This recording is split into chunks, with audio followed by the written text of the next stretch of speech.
Bismillahirrahmanirrahim. Assalamualaikum warahmatullahi wabarakatuh. Alhamdulillahirabbil alamin. Wassalatu wassalamu ala asrofil anbiya'i wal mursalin wa ala alihi washabbihi ajmain. Pertama-tama, perkenalkan, nama saya Ahmad Rizky Sulistiawan, Prodi Perbankan Syariah, kelas B, semester 3.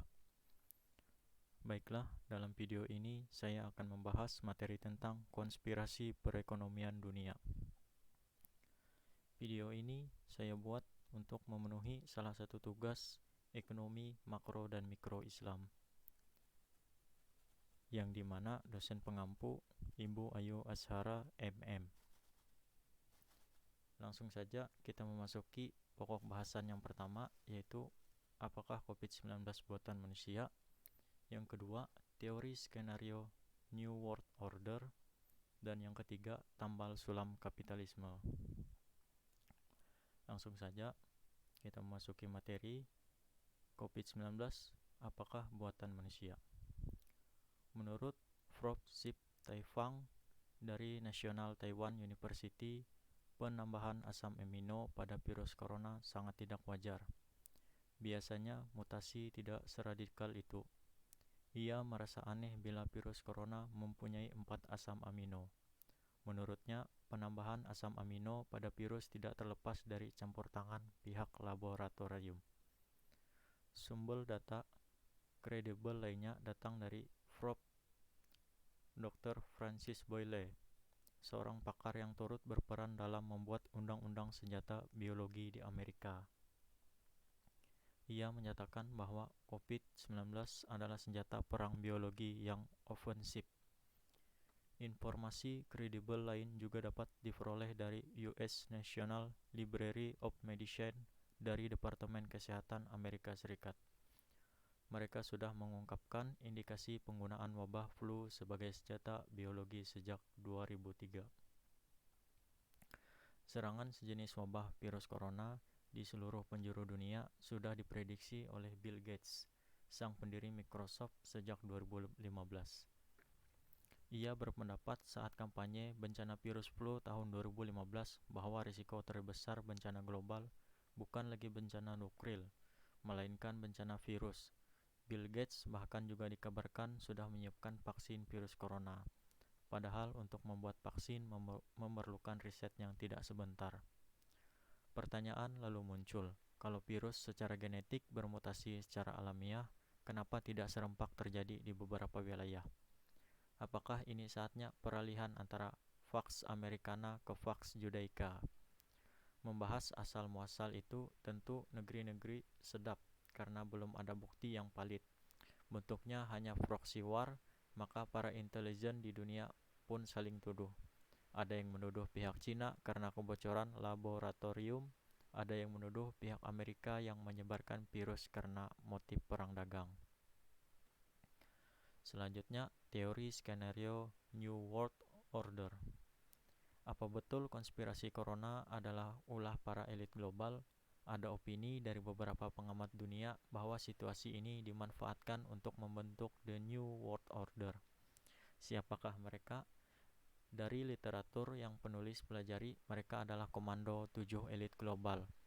Mereka menciptakan kekuatan, lalu kepanikan global lewat media massa, hingga akhirnya banyak negara bangkrut akibat krisis sosial dan ekonomi.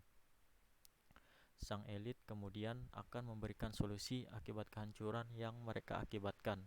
Kondisi ini relevan dengan sejarah hancurnya Wall Street hingga terbitnya Federal Reserve Act yang didirikan pada 1913.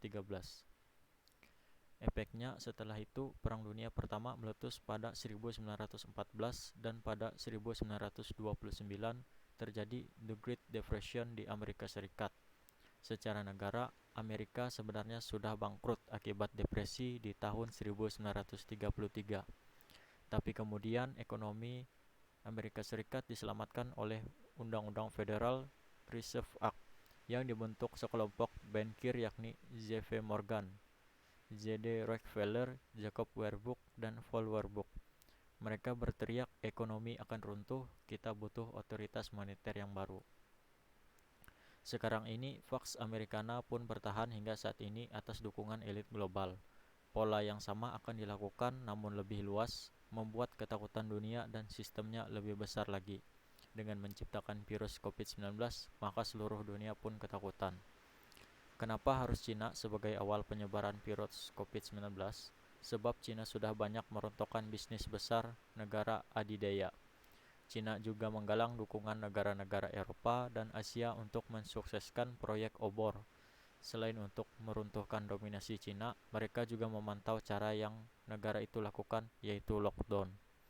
Suruhan lockdown banyak digaungkan oleh WHO, dibantu tekanan media massa terkemuka di dunia yang dari awal sudah memblow up agar terjadi kepanikan.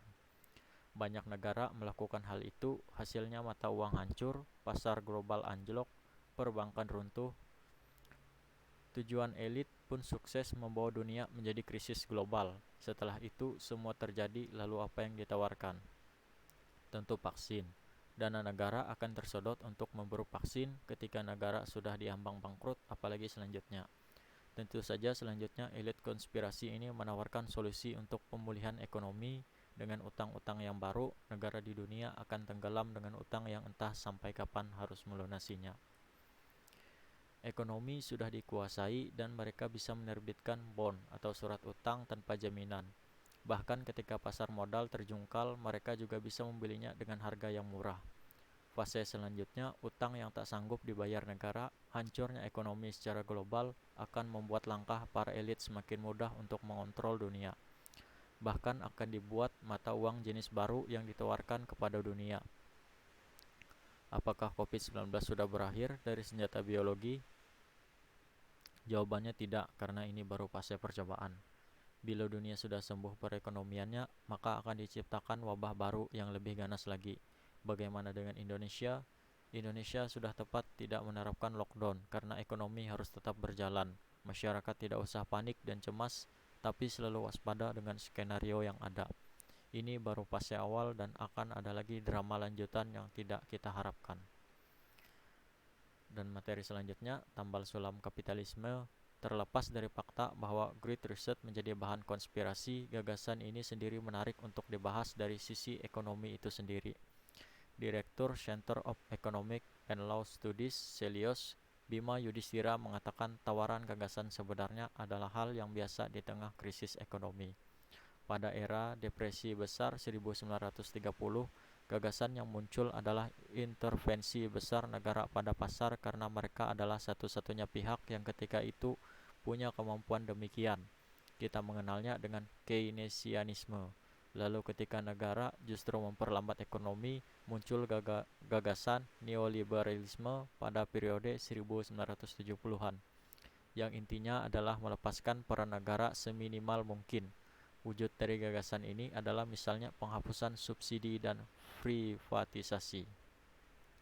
Pada dasarnya, Great Reset adalah upaya untuk menciptakan kapitalisme yang lebih sopan dengan cara-cara memakai energi terbarukan dan berinvestasi lebih banyak pada lingkungan dan kesehatan, katanya. Namun bukan berarti kapitalisme itu menjadi tidak bermasalah seandainya konsep ini diterapkan pihak yang mendapat keuntungan paling banyak tetaplah si pemilik modal. Baiklah, mungkin begitu saja yang dapat saya sampaikan. Apabila ada salah-salah kata, saya memohon maaf. Semoga apa yang saya sampaikan bermanfaat bagi kita semua. Wassalamualaikum warahmatullahi wabarakatuh.